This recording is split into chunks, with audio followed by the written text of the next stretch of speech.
नमस्ते बच्चों, Sonia Verma Hindi classes YouTube channel में आप सभी का स्वागत है। और आज मैं आपके साथ प्रश्नावली 90 साझा कर रही हूँ।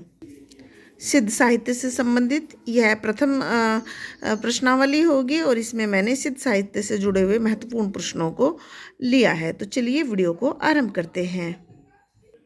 तो प्रश्नावली सिद्ध साहित्य से जुड़ी हुई है और मैंने यहाँ इंडिकेट कर दिया है और 371 नंबर के प्रश्न से मैं इसे आरंभ कर रही हूँ। सिद्ध कवियों की परंपरा किस सदी से आरंभ मानी जाती है? तो सिद्धों की जो परंपरा है वह हिंदी साहित्य जगत में 7वीं सदी से आरंभ मानी जाती है।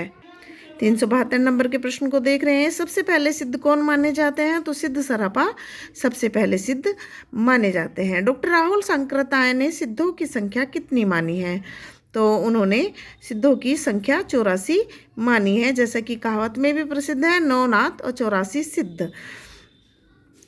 अगला क्वेश्चन, किस सिद्ध से सिद्ध साहित्य आरंभ माना जाता है? तो सिद्ध सरापा से सिद्ध साहित्य आरंभ माना जाता है। सिद्ध साहित्य मुख्य रूप से किन क्षेत्रों में रचा गया? तो सिद्ध साहित्य बिहार से लेकर आसाम तक रचा गया और बहुत बड़ी मात्रा में यह हमें प्राप्त भी हो चुका है। अगला, सिद्ध किस लिए प्रसिद्ध थे?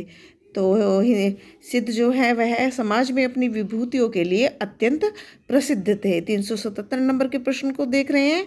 सिद्धों के मुख्य अड्डे कौन से थे? यह प्रश्न इस तरीके से भी आता है कि वह स्थान कौन से रहे जहाँ पर सिद्धों ने स्वयं को अपनी साधना के लिए तैयार किया, अपनी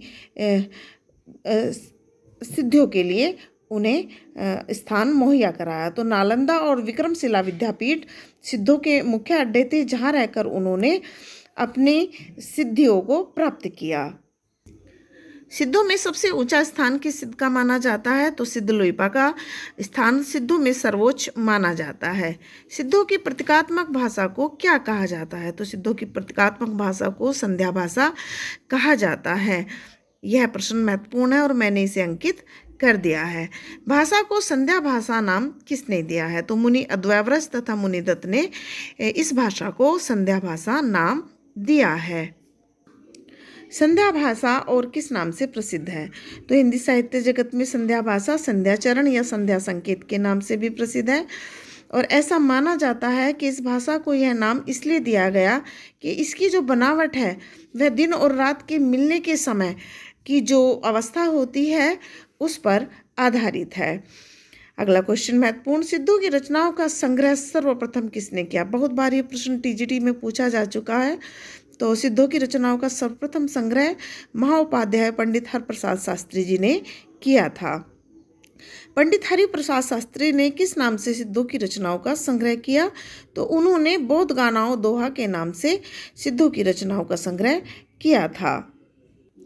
385 नंबर के प्रश्न को देख रहे हैं। सिद्धों की रचनाएं किस नाम से जानी जाती हैं? तो सिद्धों ने चर्या गीत अथवा दोहा कोश के नाम से रचनाओं का निर्माण किया और इसी कारण यह चर्या गीत एवं दोहा कोश के नाम से प्रसिद्ध रही है।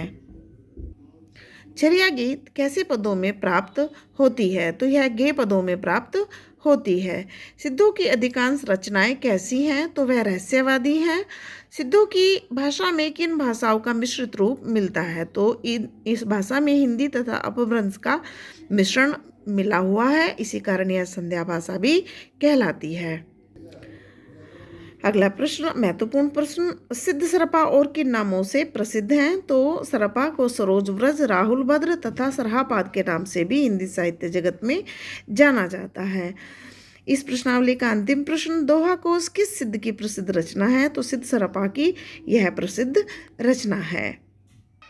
आशा करती हूँ आज की प्रश्नावली पर बनी है वीडियो आपको अत्यंत उपयोगी साबित होगी और अच्छी लगेगी और ऐसी ही नवीन जानकारियों से युक्त सिद्ध साहित्य से जुड़ी हुई प्रमुख प्रश्नों की प्रश्नावली मैं कल भी लेकर आऊँगी।